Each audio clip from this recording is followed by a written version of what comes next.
Saudara, mulai Senin besok sidang gugatan hasil pemilihan presiden atau Pilpres di Mahkamah Konstitusi mulai memeriksa para saksi dan ahli.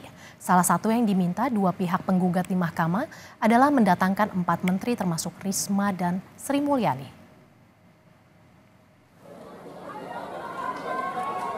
Soal kebijakan menggelontorkan bantuan sosial atau bansos di saat kampanye pemilihan presiden digelar hingga menjelang pemungutan suara 14 Februari lalu jadi salah satu pokok gugatan dua penggugat hasil Pilpres 2024. Kubu tim Anies Baswedan Muhaimin Iskandar meminta hakim menghadirkan 4 menteri ekonomi.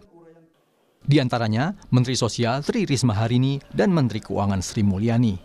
Membantu menghadirkan Menteri Keuangan Republik Indonesia, Menteri Sosial Republik Indonesia, Menteri Perdagangan Republik Indonesia, Menteri Koordinator Perekonomian Republik Indonesia, guna didengar keterangannya dalam persidangan ini, Yang Mulia.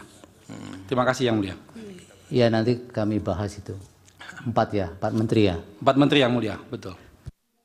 Permintaan ini didukung kubu tim Ganjar Pranowo Mahfud MD yang sama-sama ingin mendengarkan kesaksian para menteri soal bansos. Sebab kami juga ingin mengajukan hal yang sama, Yang Mulia. Kami banyak sekali mengajukan hal-hal yang berkaitan dengan bansos, kaitannya dengan kebijakan fiskal.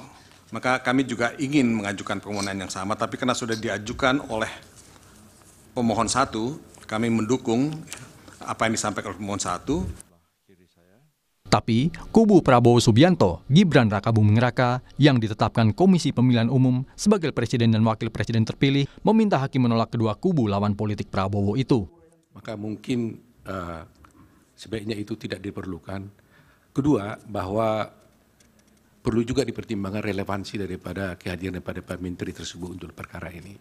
Itu saja yang kami sampaikan. Baik, itu bagian dari yang nanti kami akan pertimbangkan. Kedua kubu penggugat hasil Pilpres diberi harapan. Ketua MK, Suhartoyo, menyatakan menimbang permintaan memanggil menteri bersaksi sebagai kebutuhan mahkamah mengambil keputusan. Ketika mahkamah harus membantu memanggil, nanti ada irisan-irisan dengan keberpihakan itu. Jadi harus hati-hati. Kecuali memang mahkamah yang memerlukan dan kemudian ingin mendengar. Tapi bukan saksi atau ahli. Kalau saksi atau ahli nanti mahkamah yang harus hati-hati soal esensi keberpihakan itu. Tapi mahkamah bisa memanggil sepanjang diperlukan oleh mahkamah. Itu sangat tergantung juga dari pembahasan kami di rapat majelis hakim. Ya, nanti kalau dihadirkan juga mahkamah yang memerlukan sehingga para pihak tidak boleh mengajukan pertanyaan-pertanyaan. Dan usaha menggagalkan permintaan kubu Anies Muhaimin dan Ganjar Mahfud tetap diupayakan kubu Prabowo Gibran usai sidang digelar. Kalau mau dikabulkan menteri, kami juga bisa minta tolong Ibu Megawati dipanggil. Mau nggak?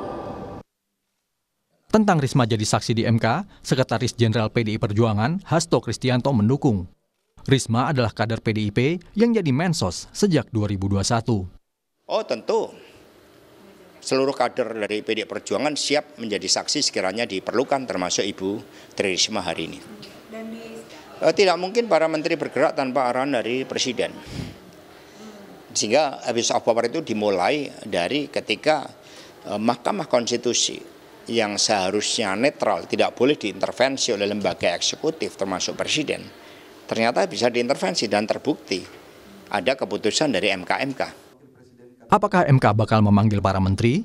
Bila terjadi, maka sidang di MK bakal jadi sidang yang lebih substantif dalam membuktikan gugatan tim Anies Muhaimin dan Ganjar Mahfud. Kedua kubu lawan Prabowo Gibran menuding keputusan MK tentang syarat Capres-Cawapres sampai kebijakan bansos sebagai pangkal masalah di Pilpres 2024. Tim Liputan, Kompas TV.